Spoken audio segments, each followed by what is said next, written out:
कल जो नेपाल में महाप्रलय आया, क्या इसके पीछे चाइना की कोई बड़ी साजिश तो नहीं? दरअसल इतना विकराल रूप आया कैसे? तो चलिए आसान भाषा में इसको समझते हैं। नेपाल तिब्बत बॉर्डर से करीब 30 किलोमीटर की दूरी पर तिब्बत के केरांग क्षेत्र में एक नदी बहती है। नाम है लेंडे नदी। आम दिनों में ये नदी बिल्कुल शांत रहती है और अपनी सामान्य धारा में बहती है। ये नदी जब तिब्बत से नेपाल में प्रवेश करती है तो इसका नाम यहाँ भोटे कोसी हो जाता है।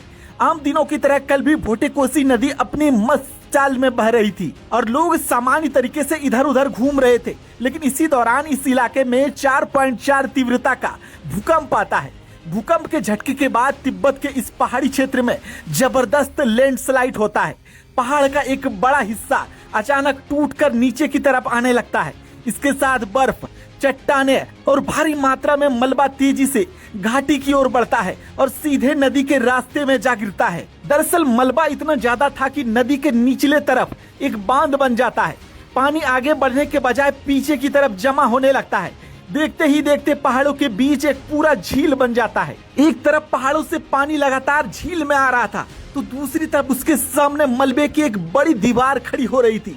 पानी बढ़ता चला जा रहा था। इस दौरान झील का स्तर ऊपर उठता गया और उस मलबे पर पानी का दबाव लगातार बढ़ता चला गया। फिर एकाएक पानी के भारी दबाव को मलबे का वो कमजोर दीवार ज्यादा देर तक झेल नहीं पाता है और अचानक बांध टूट जाता है।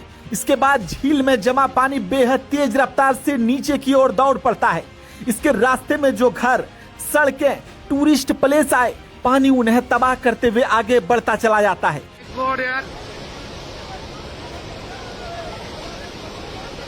देखते ही देखते चंद मिनटों में पूरा इलाका मलबे में तब्दील हो जाता है। दरअसल इसी इलाके में गिरोंग पोर्ट यानी चीन नेपाल का प्रमुख बॉर्डर क्रॉसिंग भी है। यहाँ इमिग्रेशन सेंटर और बॉर्डर चेकिंग की व्यवस्था है।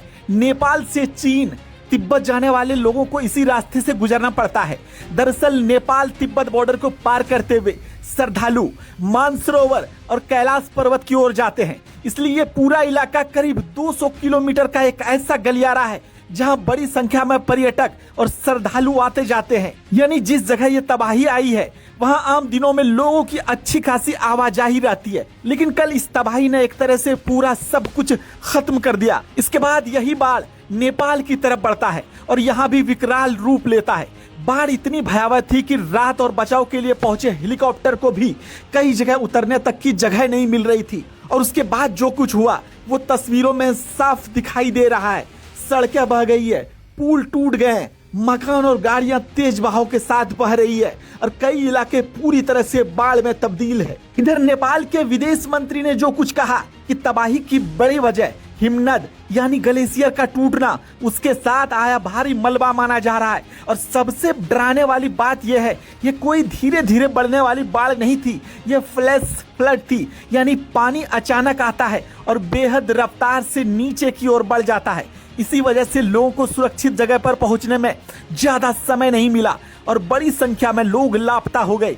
ताजा रिपोर्ट में मौत और लापता लोगों की संख्या बढ़ने की बात की जा रही है और राहत बचाव कार्य अभियान जारी है।